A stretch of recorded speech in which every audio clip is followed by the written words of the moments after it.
Hi friends, எல்லோரும் எப்படி இருக்கீங்க? நாங்கள் ரொம்ப ரொம்ப நல்லாயிருக்கோம். ஞாயிற்றுக்கிழமை அப்படின்னாவே ரொம்ப லேசியாக தான் இருப்போம். மாமா கிளம்புறாருனாவே அவருக்கு ஏதாவது ஃபங்க்ஷன் புக் ஆகியிருந்தால் தான் ஹரிபரியாக எழுந்திரிச்சு கிளம்பி நேரமாக போவார். நார்மல் டைமில் இவரை எழுப்பி ஒரு வேலை வாங்கிட்டோம், இல்லை எங்கேயாச்சும் வேலைக்கு அனுப்பணும் அப்படின்னா முடியவே முடியாது, ரொம்பவே கஷ்டம். ஆனால் அவரோட ப்ரொஃபஷன் கரெக்டாக இருப்பார். காலையில் நேரமாகலாம் எழுந்து போவாங்க. இன்றைக்கி கொஞ்சம் ஒரு 10 o'clock தான் சொல்லியிருந்தாங்க.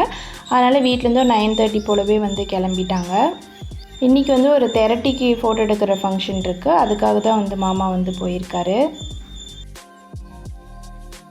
வெளி செடிக்கெல்லாம் இப்போ டெய்லி தண்ணி ஊற்றுறதுனால பூ எல்லாமே நல்லா வைக்குது. பார்க்கவே ரொம்பவே சூப்பராக இருக்குது. இன்றைக்கி காலையிலத்துக்கு சிம்பிளாக தோசை தான் ஊற்றிக்கிட்டேன். ஏன்னா தோசை மாவு மட்டும்தான் இருந்துச்சு. நம்ம ஒருத்தருக்காக என்ன சட்னி அரைக்கிறது அப்படின்ட்டு இட்லி பொடி இருந்ததுனால இட்லி பொடி அப்புறம் கேரட் எல்லாமே துருவி போட்டு தோசை மாதிரி ஊற்றிட்டு அப்புறம் ஒரு ஆம்லேட் மட்டும் போட்டுக்கிட்டேன்.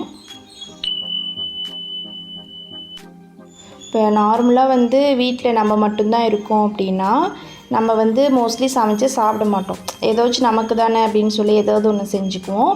என்னை போலவே உங்கள் வீட்டில் இந்த மாதிரி யாராச்சும் இருக்கீங்க அப்படின்னா என்ன செஞ்சு சாப்பிடுவீங்க அப்படின்னு சொல்லி மறக்காமல் கமெண்டில் சொல்லுங்கள்.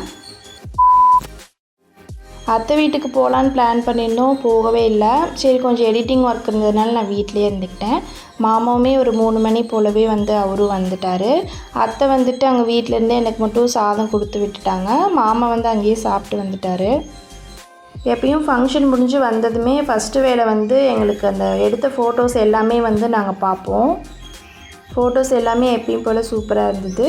மதியத்துக்கு மேலே வெளியே தொட்டி க்ளீன் பண்ணாமையே வச்சுருப்பாங்க போல். எனக்கு கொஞ்சம் ஸ்கின் அலர்ஜிலாம் வந்ததுனால கொஞ்சம் க்ளீன் பண்ணிடலாம் அப்படின்னு போட்டு வச்சுருந்தோம். அப்புறம் இன்றைக்கி கொஞ்சம் டைம் கிடச்சனால பக்கத்துலேயே ஒரு அண்ணா ஹெல்ப் பண்ணாங்க. எல்லோரும் சேர்ந்து சூப்பராக தொட்டி க்ளீன் பண்ணி முடிச்சிட்டோம். இந்த தொட்டியில் இந்த தண்ணியில் வேஸ்ட் பண்ணாமல் பக்கத்தில் செடிக்கு அப்புறம் வாசல் எல்லாமே ஊற்றி சுத்தமாக க்ளீன் பண்ணி விட்டுட்டோம்.